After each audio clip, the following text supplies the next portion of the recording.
those of us who got married from 2000 to 2010, a good chunk of them are getting divorced because the brother who's in his parents' back in his parents' basement at age 40, paying like crazy amounts of alimony, like to him that's real. You know, embracing discomfort is foundational to masculinity. No doubt about it. So if I have like a burger at night, I'm waking up sluggish in the morning. Right. And I'm like, man, I lost an hour or two. Or man, I woke up with the sun in my face because I didn't make fajr on time, right? So it's like, I really value, one thing that I really, really learned is your morning is going to be dependent on how you spent your night. Right. You know what I'm saying? And that comfortability of the meal, I always ask myself, and I tell my students is, was it worth it?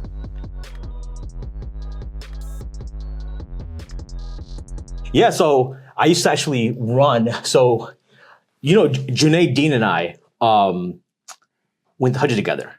Went to Hajj together? Yeah, 2015. Okay. So Junaid, we connected there. And then I started hosting for the Mad Mamluks in 2017. And basically 2016, actually. And Junaid, I remember he calls me up one day. He's like, hey, man, how'd you guys get to 40,000 subs on or likes on Facebook? At the time, Yaqeen was at 16,000. And he's asking me, I'm like, I don't know. I think they're just Pakistani bots, dude. You know what I mean? I don't know. I really don't. And they actually were. That was actually the case. We actually reset our Facebook account because there was too many people. Because you know the algorithm, if you get people following you who don't like keep up or actually aren't really your audience, it actually kills your like reach, right? So, and then we ended up doing a show with Dr. Jonathan Brown. Like he was one of the, because back then when we were first starting, back in 2016, there were very few Muslim podcasts. So I remember I had Dr. Jonathan Brown's business card from, he visited Chicago in 2013, 2014. I still had it in my pocket before podcasting. I emailed him. We did the show. And right off the bat, I started talking to him about like how good he looks. You know, like what's the secret? And so Ashraf Motiwala calls me. Ashraf's like, hey man, I heard your intro with Dr. Brown. It was hilarious. We want you to host our podcast.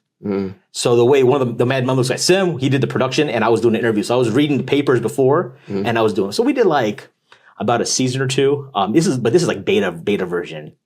So, you know, Inshallah. Yeah, it's buried in like, those who know, right? Yeah. I was even getting a W-2 like from Yaqeen.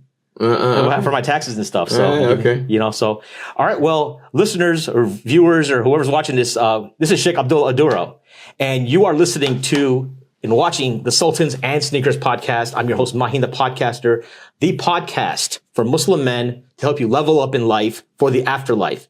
And there's probably no other individual that motto I think fits more than Shaykh Abdullah. Oh, man. You know, so big shoes to fill, man. I think you should just take the channel over and I'll go retire and, you know, do something else. Oh, no, you'll lose viewership if I take it over. You know what I'm saying? So, yeah, but Shaykh Abdullah is, you know, we talked to Yaqeen because you are a research fellow at Yaqeen? Yes, somewhat. I mean, alhamdulillah, just wear a couple of hats there to help the team. Okay. You know, so alhamdulillah. And then, but you're also, what we want to talk about today is you're a master man. That's your program that you run. Right. And we're also going to geek a little bit about like fitness and in nutrition and all that kind of stuff. Do what we can. So tell me about Master Man and what that's about. A Master Man is basically a male excellence movement. Okay. We concentrate on, you know, as I say, worship, wellness, and wisdom. So we talk about issues of worship, wellness, and then wisdom. So when we talk about these three things and how that helps to make you a better man, but the ultimate goal is the embodiment of masculinity. Right. Now, some may say prophetic masculinity, which is fine. Yep. But ultimately, in the end of the day, they sound cliche. Not to sound cliche, but just following the sunnah of the Prophet will make you a better man. So I really want to capitalize on that because what we're seeing today is a decline, emasculization, or men being emasculated through different means and ways. And it's really, really detrimental to the betterment of society. But particularly Muslim men, which if they follow the sunnah of the Prophet ﷺ, they'll literally be the leaders of the world in a good way, not in a tyrannical way.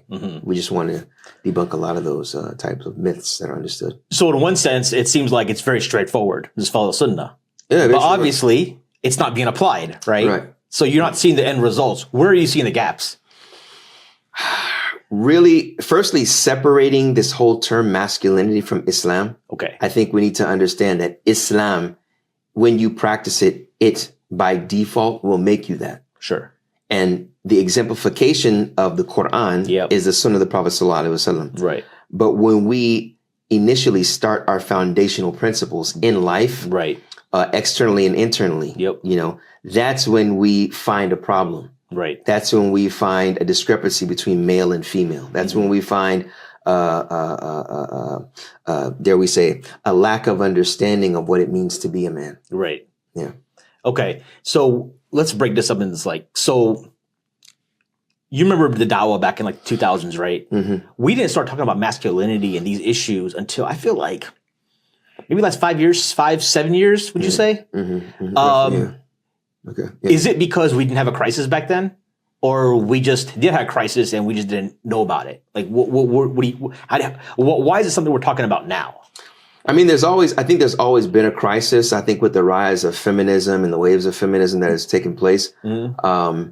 But then you're seeing a lot of people, there were kind of some whistleblowers in regards to something that was going on, the problems that we were seeing and facing, whether it's communal or it's a personal problem. You find a guy that gets a divorce and he's paying alimony, depending on what state you're in. Right. He's paying child support while his ex-wife gets married, you know. So there's been grievances that's been under, and you've seen a lot of these movements that have emerged because of these grievances, but they just weren't public. I think with the emergence of, in the end of the day, if someone was able to go in their room and get a camera and vent, that became much more accessible. Okay. So men were able to connect. Yeah. And even back then it was MySpace. I don't even heard of MySpace. Yeah, I remember MySpace, yeah. So you have MySpace and you have Facebook and now you have Instagram and then now you have these rooms where people can chat and talk about these issues where it further formed organizations. So for instance, you have MGTOW, which is men going their own way. I remember when I first found out about that, I was like, wow, there's a movement for this.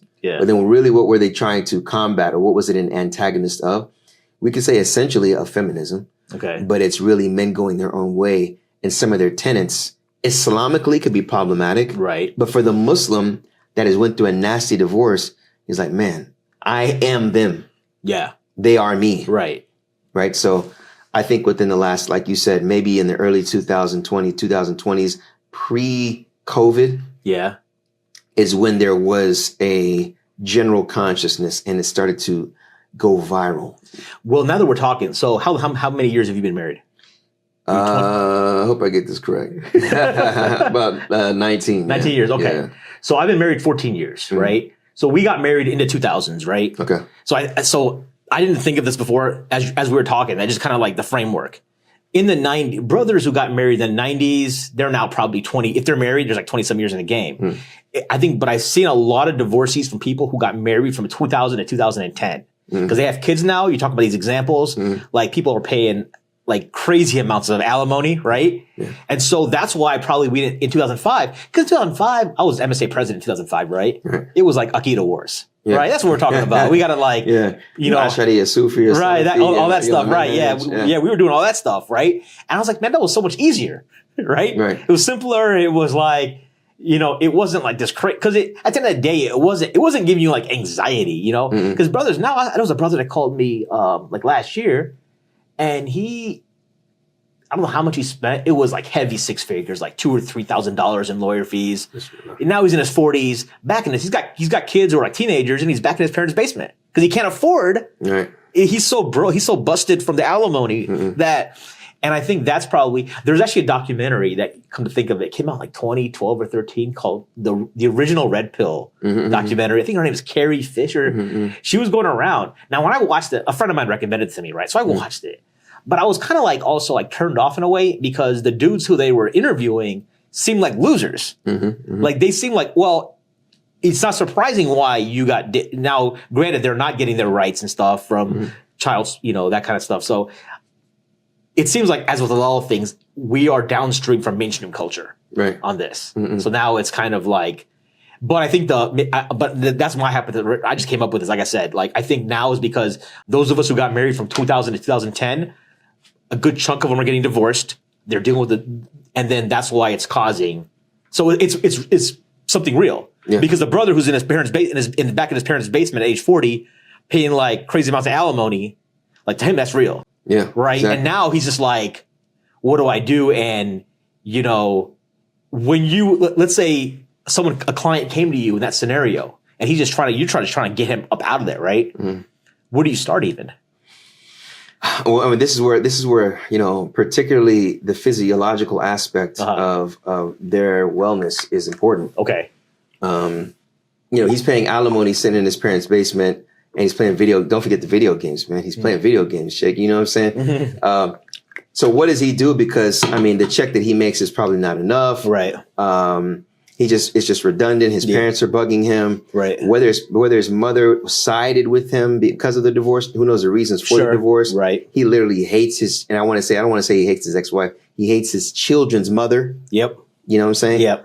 And there's problems there. I say one of the first things is he has to have some kind of physical exertion. Okay. He has to find a means to let it out physically, because there's so much connection of physical exertion and stress relief. Mm-hmm. I mean, literally, along with sleep, but exercise has been shown that, subhanAllah, it literally rinses. I don't want to use the word rinses the brain to belittle it, right. But there's a level of renewal of the functionality of the brain when one exercises, when one has that physical exertion. It brings a level of exhaustion that allows them to get good sleep, right, and to renew themselves and to just let it out. That's why a lot of times when I work out with guys, I just say, you know, when you drop that weight, drop it, scream, Allahu Akbar. So you let it all out. When you're running, you start to think of the stress. Sometimes you just break down and cry, but then you realize that was a way that I can release. So one thing that I would advise the guys, like, yo, real, when's the last time you got out of this basement? Mm-hmm. You know what I'm saying? Yeah. You want to change the odor of this room because you've been in this room for so long, bro. You know what I'm saying? It's time for you to get out and just walk barefoot, cold shower. Yeah. Be uncomfortable, right? So, yeah. You know, comfort, right? That is, someone told me, I don't know, there's a brother I know, good brother named Mustafa Azam, who's in Toronto. I don't know if you're familiar with him or not, right? He actually has a group called the Rising Men Club. Okay. And one thing he told me was, you know, embracing discomfort is foundational to masculinity. No doubt about it. I mean, even when you look at it from a physiological perspective, right? When you work out, some people like to work out because they like to sweat. Some people like to work out because they feel sore after. The whole fact of you being sore is really a rejuvenation. It's a restructuring of the muscle because it is, quote unquote, frayed and been taken out of its comfort zone. Right. Like from a physiological standpoint. And the way, depending on the intensity of your lift or movement in general, can either make the muscle bigger or make it more toned, for example. So when you have that uncomfortability from a physiological perspective, that's what's needed for you to move to the next level. And this is an Islamic principle, right? You know, وَنَبْلُوكُمْ بِالشَّرِّ وَالْخَيْرِ فِتْنَةً وَإِلَيْنَا تُرْجَعُونَ. Allah says, and we will test you, everyone shall taste death, and we will test you with good and evil as a fitna. And fitna literally means a trial or purification. So you have to go through, and even when you boil something, it purifies it, right? So there has to be a level of trial in order to reach the next step on a molecular level. We're talking about the muscles, for example. So, you know, when you reach a certain level in the way you look, you have to go through a level of stress. Right. So that's a conditional, and that's what men need to understand, that it's not supposed to be easy. Within the Muslim, I hired a personal coach about 3 years ago now, right? Amazing rate of return for me. Right. Like I tell people, it's the best money I ever spent in my life. Inshallah. Right? Yeah. Because of the habits. And so a lot of my friends were messaging me, and I had one friend, I remember he called me, and I was like driving, I'm telling him like about going to the gym. And he's like, man, I just can't do the gym. I find that I believe that there is a cultural problem with especially our South Asian communities. I don't see it much with the Arab, because where I live in like Bridgeview and this little Palestine, like the Arab brothers are there putting it into work. Yeah. But in South, like I was talking to one friend of mine, like when I was a kid, my dad would be like, no, it's going to stunt your growth. And what kind of obstacles if with South Asian friends or clients or whoever, people that, you try to help, what kind of aversion are you seeing with just getting to the gym? Like there's this kind of like, it's almost like something blocking them. It's not a, you know what I mean? Like I think it's something cultural. I don't know what it is. I don't know where it came from, but there's this barrier at some point where they just can't get over it. Well, see, that's the whole connection of the mental and the physical. Right? Okay. I think it's the mental fortitude, because a lot of times you'll see in certain cultures, not to name any cultures, but you'll see that because they're raised by their mothers, it's really risk averse. From a huge, and that's one characteristic of a man that is very, very important. He has to be someone that is ready and willing to take risks. Okay. It cannot be safe. You have to go out and take risks. And that is something that, subhanAllah, it's fitri. It's something that is naturally within us. But when you're raised and you're always around your mother post-puberty, it is detrimental to your development as a risk taker, i.e. a man, which is a characteristic of it. But make no mistake, there's risk for the sides of women, because when a woman is pregnant and she's delivering birth and she has anemia, that's a risk, man. That's something we don't know about. You know what I'm saying? But for us as men, it's going out in the jungle and taking your axe and chopping the tree down, or finding something to slaughter to bring back to your family. So when it comes down to the mental fortitude of, okay, I got to wake up if I want to see results. Okay, I got to wake up for Fajr firstly. Then after that, I'm just going to go take a walk. I hate it. I don't like it, but I'm going to do it because I know results are around the corner. And you know what? Mentally, I want to journey that part of myself. I want to see if I can do it. If I can't, that's fine. But the more I do it, I know the more that I do it, I'll eventually get better and I'll learn something about myself. And then how do you approach people when, because in the beginning, if you've never done anything, right? In the beginning, you're gonna fall short. Right. A lot of times what I've seen with a lot of these that you're mentioning is the analysis paralysis. You think about it too much. Right. You just have to get up and do it. And not worry about the results. Get up and do it for the fact of, testing yourself and saying, you know what, I'm just going to do it. It's going to be uncomfortable. It's going to suck. I do not like cold showers. What I'm going to do is I'm going to take my warm shower. 30 seconds before I get out, just turn that thing all the way. If I'm really hyped, and if not, just turn a little lower. Each day goes by, turn a little lower, turn a little, and I realize it wasn't that bad. Now what have you done? You journeyed a part of your mind and your willpower that you never even tested before. So when you get there, you make that analogous with everything in life. Like, what else in life can I turn the cold water onto? And journey a part of myself? Man, I'm a whole other person. I didn't even realize it. 2 months later, people saying you're different. And you're like, I just wanted to test my limits. That's it. The other thing is our dads, let's say South Asian guys, right? I don't know if our dads even stress, because I don't think we grew up. There's a guy in my gym. So the gym was called USA Gym. Shout out to USA. I don't think they're listening, but there are a lot of bodybuilders in Chicago train there, right? And it's so happens it's 5. So part of it's like environment, right? I just happen to live by a gym that's 5 minutes away. That I've got these like guys who are competing. You know what I mean? So it's a serious environment. It's a grimy gym. It's not super nice. There's all these like signs and stuff that are like off-putting, but it is what it is. It's the environment there. So one of the guys that he works the front desk, his name's Dan. He's 23 years old.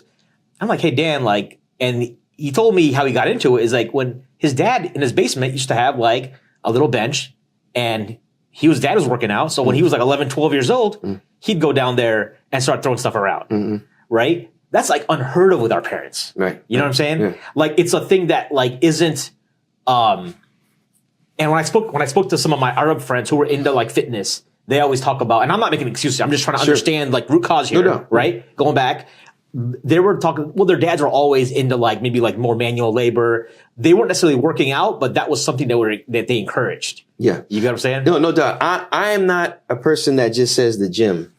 And if I say the gym, I use it as an acronym. I use gym like grow your mind, grow your motivation, grow your masculinity, right? It's more of movement.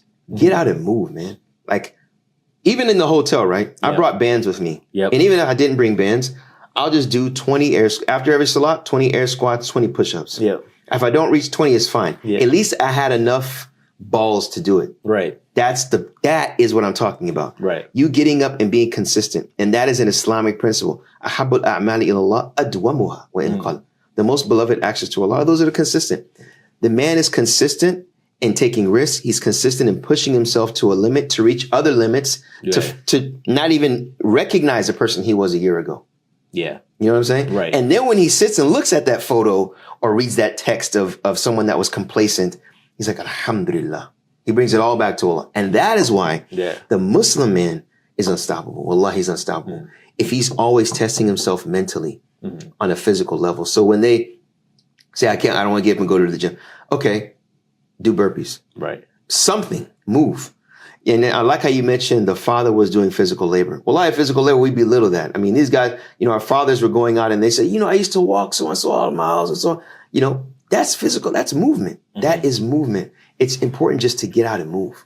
So I think once that brother that's in his basement and he's paying his $3,000 a month and he makes $5,000 a month, gets out and moves, he's going to see life eventually from a different perspective, because he had to go through stressful situations, and that will help him, bring him hope to where he'll maybe even start to get a new hustle, get a new job to make $7,000 a month. And he's not even feeling that $3,000 a month, right? You know what I'm saying? Yeah. So that's the process. For you personally, when do you recall your fitness journey starting?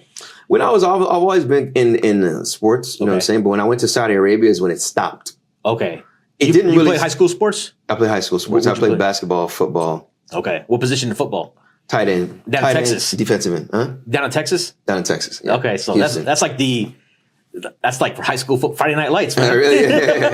Yeah. So it was tight end, defensive end, and then basketball. I played the two shooting guard. Okay, so you were into that already forced you into like lifting, right? There's no getting around. Not necessarily. I was never into lifting. Really? No. When I came back from Saudi Arabia after graduating, is a friend of mine, Adnan Jalali. Okay. I used to lift with him. His brother's Rehan Jalali. Right. So I used to lift with him.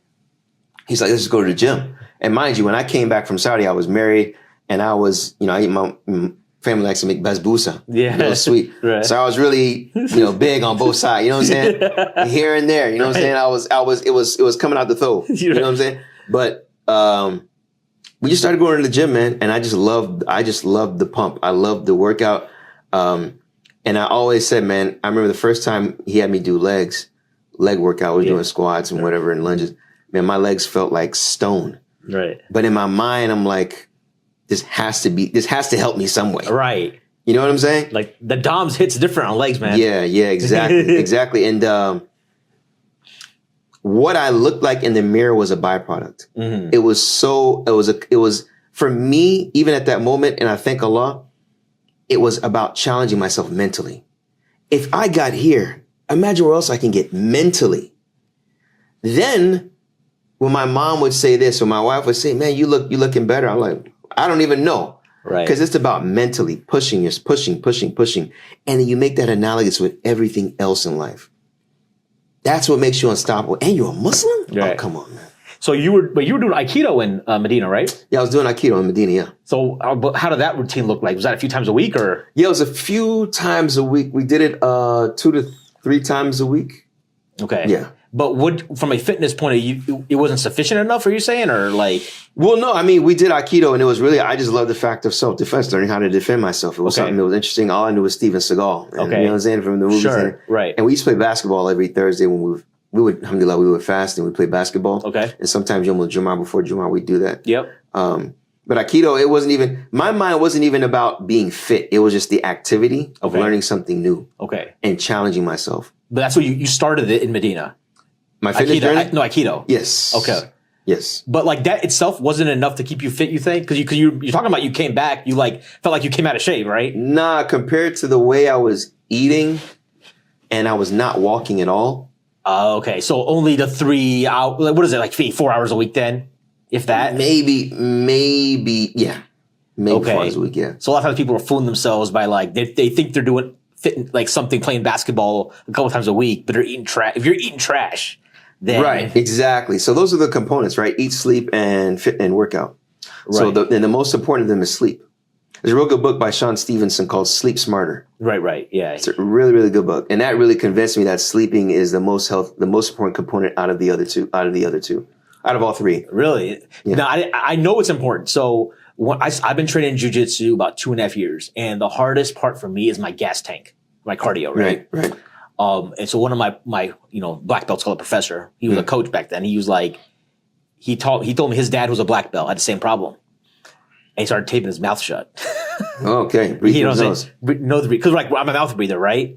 You know what I mean? And that's like sleep. It's all exasperated. The problem is it's like, you might be overweight. Like I got sleep apnea when I was probably a lot worse shape, like 12, 15 years ago. Right.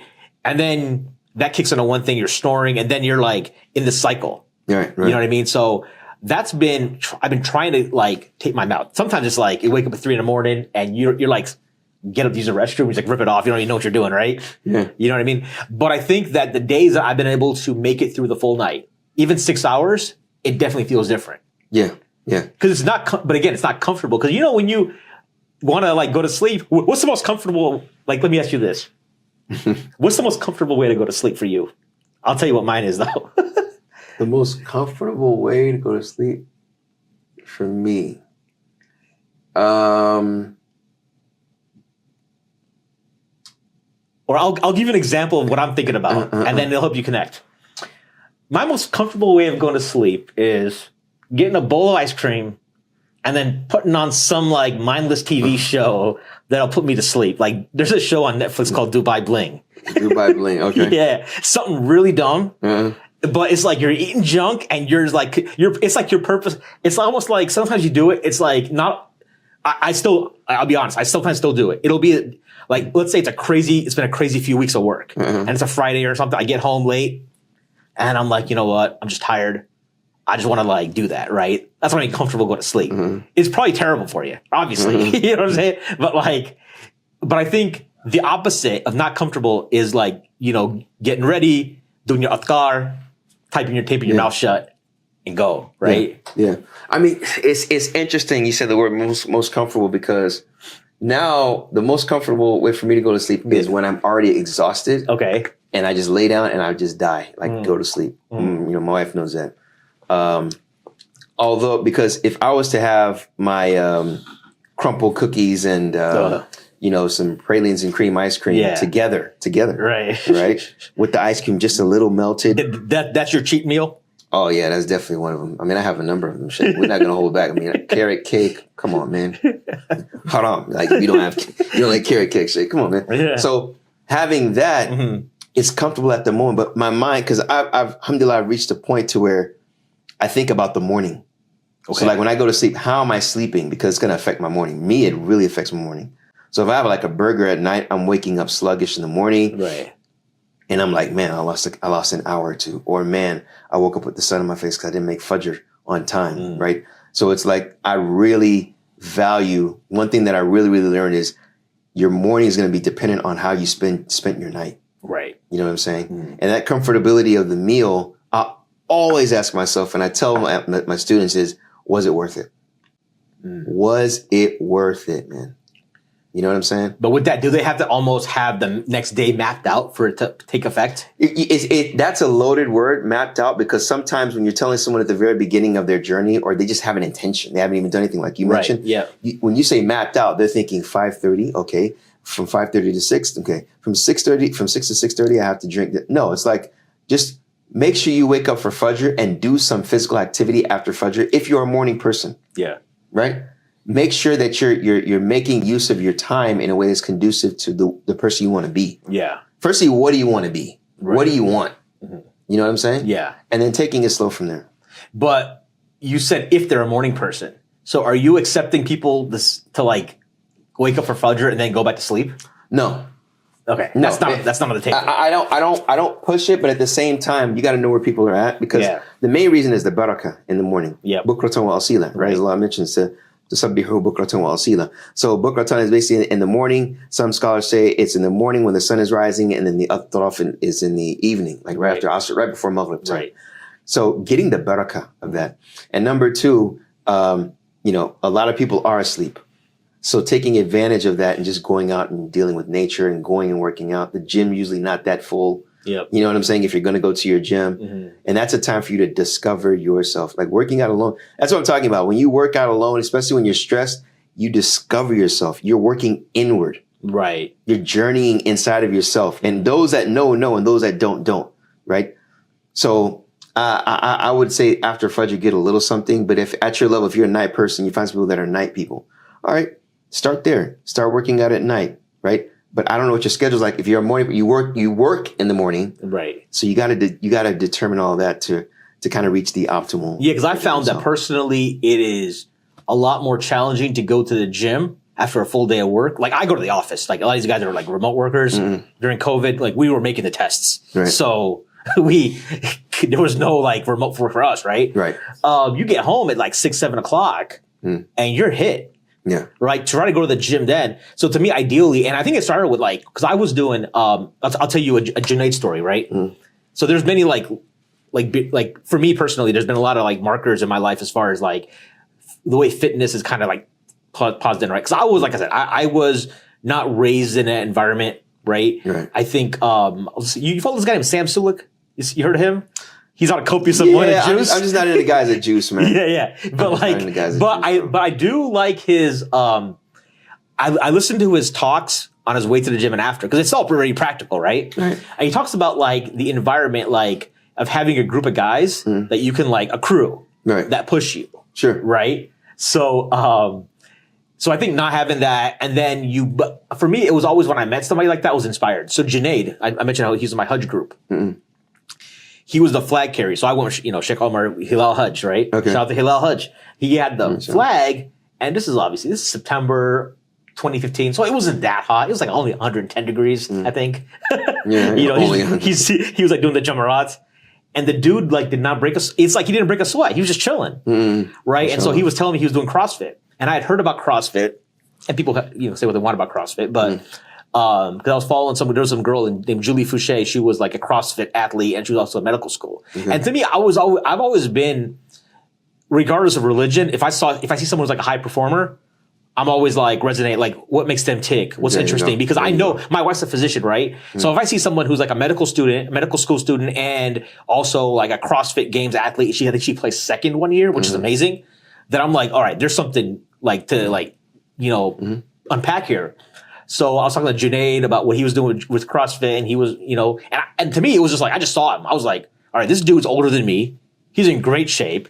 He's able to like handle this Jamarat like a breeze. You know what I mean? And so when I got back to Chicago, I was starting to explore different gyms, and I was calling him and I tried it for a few years. Now it didn't work for me, like as far as the results and stuff, but it got me comfortable with the barbell. Because I think that's one thing is like, when you see weights, people are afraid of getting hurt. That's a big fear. I think that was a fear. Because the gym that I go to now, I actually first had a membership in 2015. And I walked in there and I talked to the guy who's the head guy. He was a IFBB pro from the 80s, right? Chicago firefighter. And I told him, like, I think this was a little intimidating. He's like, listen, man, I got an 80-year-old woman working the front desk, man. If you want, I can coach you through and stuff. But I was telling him, like, honestly, I'm looking at a bunch of different things in the area. I'm new to the area. So he so I signed up, but I would just go up there and just throw on some kettlebells and a little exercise bike, and that was it. For like 45 minutes, not even 30 minutes in the evening. That was about it. Right? Because I was too intimidated of like the weights. So the thing about CrossFit, and people can like dump on it for what it is, but for me personally, at least got me over the fear of the barbell. Right. So I think people need to look, sometimes not everything's end all be all. Right, exactly. You know what I mean? Exactly. You could find something that can get you a certain piece, and you take that and go with it. That's literally what I do I joined CrossFit as well. You know what I'm saying? I like the business. It's a business model. It's an exceptional business model for creating a culture, which it has. I mean, they have CrossFit competition now. Right. I liked how you just make the fusion between cardio and resistance training. Kind of like a circuit type of training. Sure.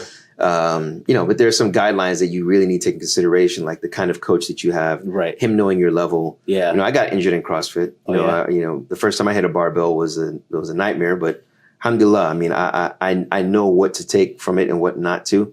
It depends. It's really dependent after a lot on your coach.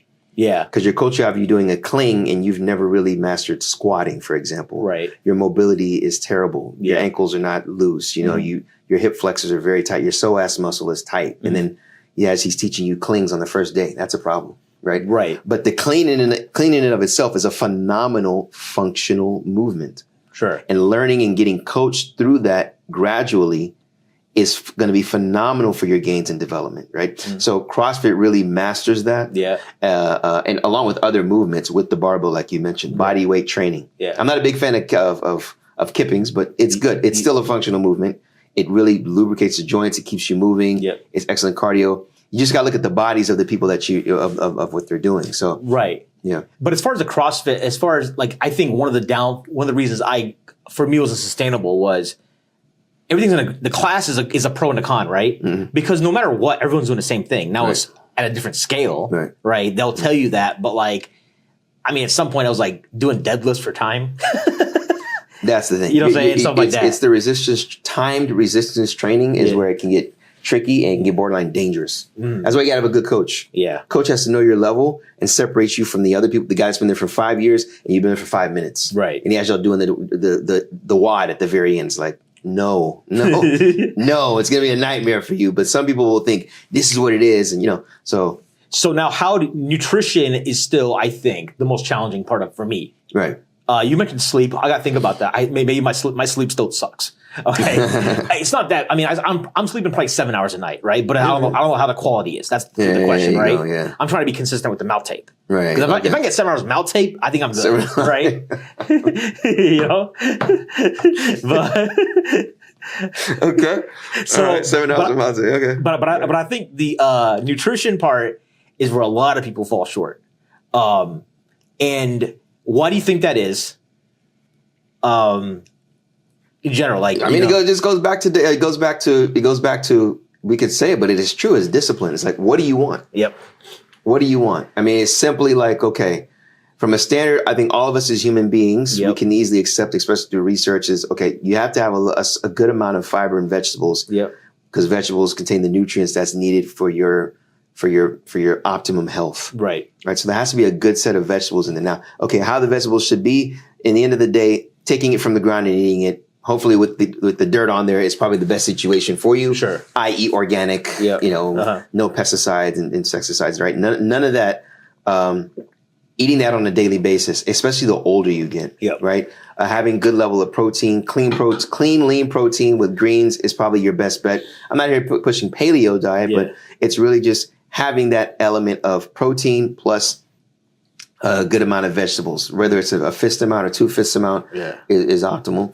And making that majority of what you eat, not everything what you eat. Okay. Right. So I'm not going to say, don't have your ice cream every now and then. Right. But when you have your ice cream, depending on when you do it, are you going to eat it right before you go to sleep? It's going to have the most disadvantage for you because you're not burning anything off, technically speaking, even though the next morning you may burn something off from it.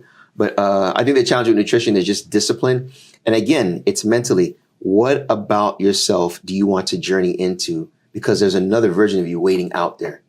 It's just a matter of you putting in that work and that discipline and being comfortable with being uncomfortable to eventually be comfortable, to get uncomfortable again, to eventually be comfortable, but realize as you're moving, you're elevating. Yeah. And it's another version of yourself that you never thought existed. Is your philosophy, though, with carbohydrates centered around workouts? Yeah, I remember, I think it was Rehan Jalali told me, he said, carbs is food for the muscle. Yeah. Carbs are fuel for the muscle, and protein is food for the muscle. That's it. So carbs before you work out, and protein after. Okay. That's it. So, I mean, that's the optimal situation. So if you want to have your naan or your roti or whatever it is, and you want to eat it at 4, okay, eat it, but then go to work out at like 5. Right. One thing that I really like, if you're going to go out and eat with the guys and you're going to eat, my favorite food was Italian food, but now it's Yemeni food. Right. Yeah. After you eat, go walk. Walk it off. Start your metabolism, get your metabolism going. Right. Yeah. Who was that? I recently heard, I think it was Stan Efferding, I think his name was. Oh, I like Stan, yeah. Yeah, I think he mentioned that like as a basic habit, right? Exactly. After you eat, if you eat each meal, because there's so much going out. Like, because when my coach had me, he got me results in like three months. He had me drop like 22 pounds, right? Oh, that's beautiful. You know what I'm saying? But it was like holistic. It was like it was like 4 days of lifting, but like he kept pushing these 10,000 steps. And I think steps seem to be like highly underrated. So underrated, bro. I mean, running and walking is so underrated. So much research has went behind walking. 2-to-1 fat loss ratio, especially if you do it as soon as you wake up in the morning. Yep. Because you get your metabolism running. You start to burn off what you have from the night before, even if it was bad or good, whatever the case may be. Right. It is such a good practice of just generally walking. I used to work in the OR. Okay. So I'm walking from room to room. That's probably when I was in my fittest situation. People were telling me to compete, right? And I was just literally, I lift 3 to 4 days a week, sometimes 5. But I would walk a lot at work. So during the day, I'm getting over 10,000 steps, right? So yeah. How much of it are people's results based upon them knowing their own like mindset? Let's say someone deep down is a Jocko Willink. They don't know it yet. Or it's like extreme. I'll give you an example, right? I met this brother at this retreat, Muslim guy. His name's Dan Henry. He's a freaking multi-millionaire, digital millionaire, right? Sure. We were at some camp and he was eating. He was like, I noticed he was eating off the salad bar primarily, and he had his own like fruit and stuff. There was a regular halal food they had at the cafeteria, but it was usually junk burgers and hot dogs and stuff.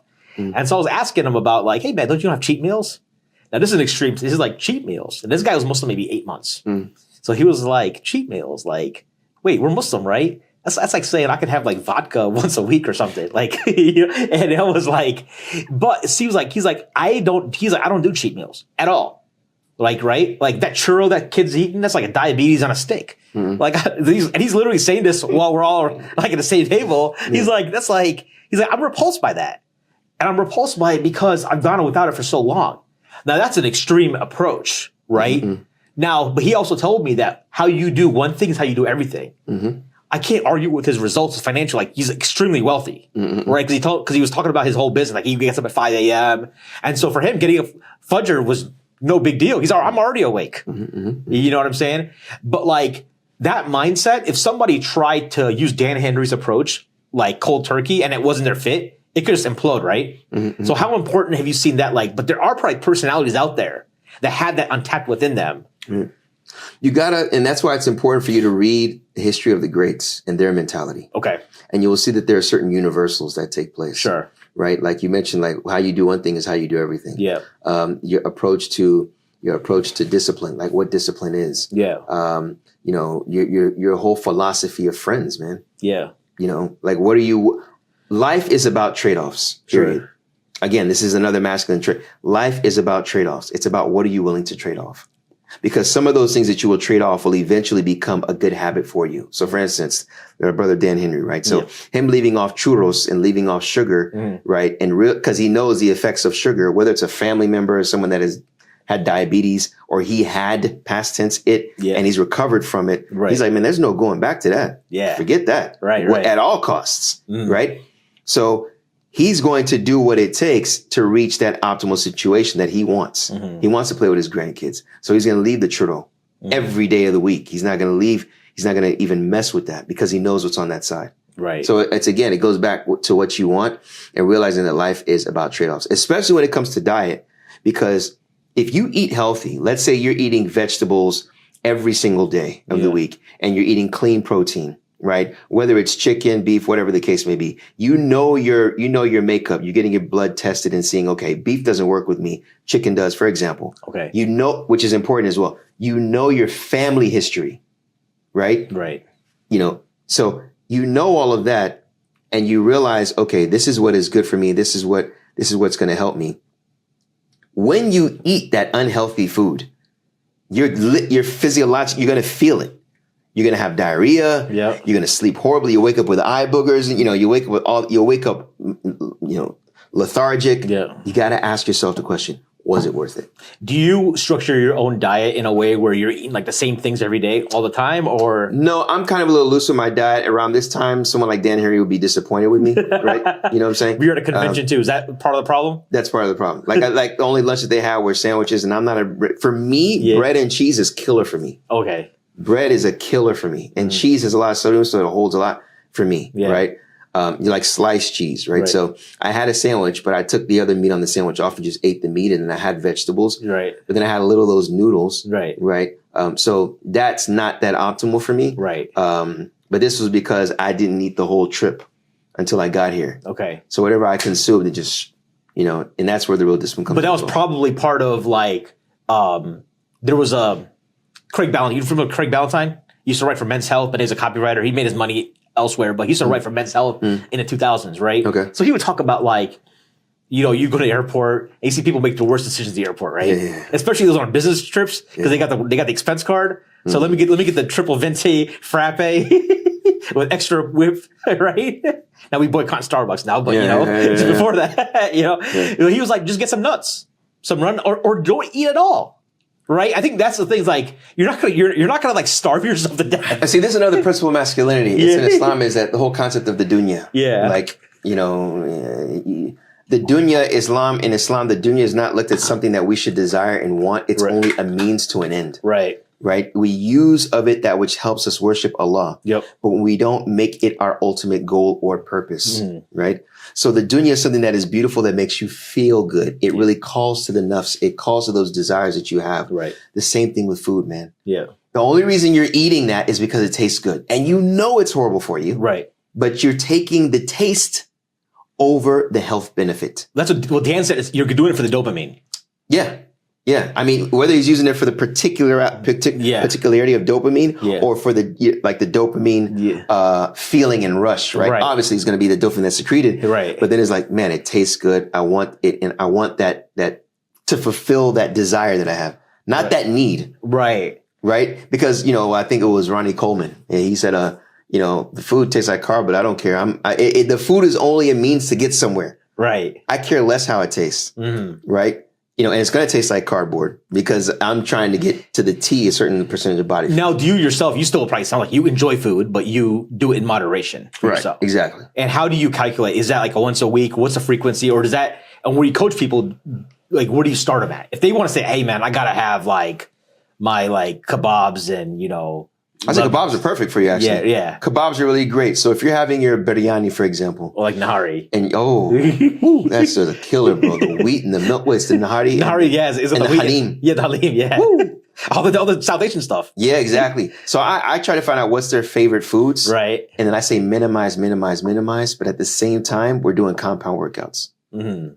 So I like Mark Ripeto's starting strength. Yep. I like his philosophy because it's barbell and it's strength. And I like Jeff Cavalier's philosophy because his is Athlete Next. It's like work out on your feet. Right. Get your core involved in everything.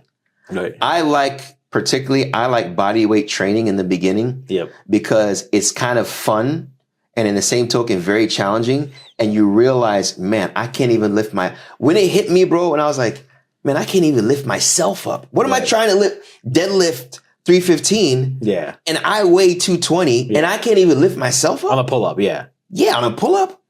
Not even a pull-up, chin up, which is much easier. Sure. Right? I can't even do that. I have no business going to the bar. Mm. One could say that because maybe the more you do your push-ups, the more you do the deadlift, particularly rows, can help you get the pull-up. Right? So it's more of getting them to lessen those type of foods and kind of replace it with more fiber, more nutrients, more or organic, quote unquote, foods, i.e. vegetables. Yep. Looking at their water. Yep. I don't like drinking calories. So if you're drinking a lot of sugar, replace it with something that it has sweetener. Yep. And I'm not a real big fan of sweetener, but it's a better replacement to eventually get you just to lemon water. Are you trying to go to like a gallon a day? Is that what your goal is, or is that? Or do you I mean, whatever gives you clear urinations. Yep. Okay. Right. You're good. Inshallah ta'ala. You're good. Inshallah ta'ala. I mean, not even clear, even if it's like it's translucent, something like that. You should be good, inshallah ta'ala. But really lessening the nahari and replacing it with extra chicken tikka, for example. Okay. Right? Right. And then adding water to that instead of soda. Yeah. Or getting the soda, taking half of it and adding water to the rest of it. Right. To where when you drink soda, it'll taste like molasses. Right. Right. That's when you realize, okay, because your taste buds have been livened, right? It actually, so people who don't believe that, some people will be like, I can never give up my like frozen custard. But you're saying you give it up long enough. Yeah. You just condition your mind in saying that I can never. Mm. Right. And that's the top of the mentally conditioned. I can't. What does that mean? You're not physically able to. So you're handicapping yourself in order for you to reach a suboptimal version of yourself. Right. And that's why you'll always have a belly.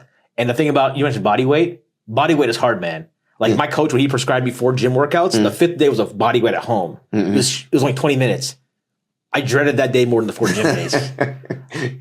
You know what I'm saying? No doubt about like jiu-jitsu is phenomenal because it's a lot of isometric training. Right. You're holding yourself in holds and you're not trying to get out. You reach a point, okay, if I try to get out, I'm going to be exhausted and I got to save my energy in order to try to roll them over later, et cetera. Right. So definitely, I would say the body weight and I would say a lot of compound workouts. Pull up 5x5s. Right. 5x5s is bread and butter for someone getting started. Yep. Have them start with the bar, have them do pause reps, have them do pulsated reps, like they do the pause reps or they what is it? They do like I forgot the like pulsations, the isometric holds, right? Well, the thing is, most cities have like starting strength, like areas where people can walk you through because people are worried about injury, right? Yeah. So you can, because my friend did in Ohio. He said, go there, the guy will walk you through it. You get the form down because you don't want to like hurt. You just still, we talk about injuries, having a fear, but like, you also don't want to be reckless either. Right. Yeah. So we had one in Dallas. I went to the starting strength gym there in Dallas. The coach is really, really, I forgot his name. He's on the YouTube, one of the main teachers of it. Yeah, learning the deadlift. I'm not a real big fan of the deadlift with the bar, but like learning the deadlift, learning the squat, learning the bench, learning how to appropriately go through the body mechanics of it. And once you get that, you just take it from there, inshallah. And I think, you know, you focusing on that, moving with the barbell movements, and then eventually moving on to dumbbells here and there. I think along with body weight training, adding a load 2 to 3 times a week, depending on what you want. In the beginning, the more loads you add, the more calories you're going to burn, and you're having that calorie deficit by taking a spoonful of nahari away. Yeah. So you're getting the best of both worlds. That's why resistance training, in the end of the day, is the best way to lose weight and gain muscle at the same time. How many days a week are you personally doing like strength training with like actual weights?